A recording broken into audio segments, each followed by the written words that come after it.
ಅಕ್ರಮ ಗೋಸಾಗಾಟ ಮಾಡಿ ಬಳಿಕ ತನ್ನದೇನು ತಪ್ಪೇ ಇಲ್ಲ ಎನ್ನುವಂತೆ ಮಾತನಾಡಿ ಹಿಂದೂ ಕಾರ್ಯಕರ್ತರ ಮೇಲೆ ಗೂಬೆ ಕೂರಿಸಿರುವ ಘಟನೆ ನಡೆದಿದೆ. ಪುತ್ತೂರು ತಾಲೂಕಿನ ಮೊಟ್ಟೆತಡ್ಕ ನಿವಾಸಿ ಕೃಷ್ಣ ಭಟ್ ಅವರು ಕೈಕಾರದಲ್ಲಿ ದನ ಸಾಗಾಟವನ್ನ ಮಾಡ್ತಿದ್ರು. ಈ ವೇಳೆ ಹಿಂದೂ ಸಂಘಟನೆಯವರು ತಡೆದು ನಿಲ್ಲಿಸಿದ್ದಾರೆ.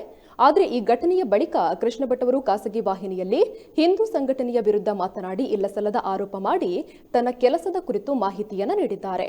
ಆದರೆ ಅದೇ ದಿನ ರಾತ್ರಿ 9 ಗಂಟೆಗೆ ಮತ್ತೆ ಕೃಷ್ಣ ಭಟ್ ಅವರು ಸವಣೂರಿನಲ್ಲಿ ಅಕ್ರಮವಾಗಿ ದನ ಸಾಗಾಟ ಮಾಡಿದ್ದಾರೆ. ಈ ಬಗ್ಗೆ ಮಾಹಿತಿ ಸಿಕ್ಕಿದ ಕೂಡಲೇ ಹಿಂದೂ ಸಂಘಟನೆಯ ಕಾರ್ಯಕರ್ತರು ಕೃಷ್ಣ ಭಟ್ ಅವರನ್ನ ಪೊಲೀಸರಿಗೆ ಒಪ್ಪಿಸಿದ್ದು, ಬೆಳ್ಳಾರೆ ಪೊಲೀಸ್ ಠಾಣೆಯಲ್ಲಿ ಕೃಷ್ಣ ಭಟ್ ಅವರ ವಿರುದ್ಧ ಅಕ್ರಮ ಗೋಸಾಗಾಟದ ಕೇಸು ದಾಖಲಾಗಿದೆ. ಈ ಘಟನೆಯ ಬಳಿಕ ಮತ್ತೆ ಕೃಷ್ಣ ಭಟ್ ಅವರು ಪ್ರೆಸ್ ಮೀಟ್ ಕರೆಸಿ ಅಕ್ರಮವಾಗಿ ಗೋಸಾಗಾಟ ಮಾಡಿದ ವಿಷಯವನ್ನ ಹೊರತುಪಡಿಸಿ ರಾತ್ರಿ ಹಗಲೆನ್ನದೇ ಗೋರಕ್ಷಣೆ ಮಾಡುವ ಹಿಂದೂ ಕಾರ್ಯಕರ್ತರ ವಿರುದ್ಧ ಸುಳ್ಳು ಆರೋಪವನ್ನ ಮಾಡಿ ತನ್ನ ತಪ್ಪನ್ನ ಸಮರ್ಥಿಸಿಕೊಂಡಿದ್ದಾರೆ.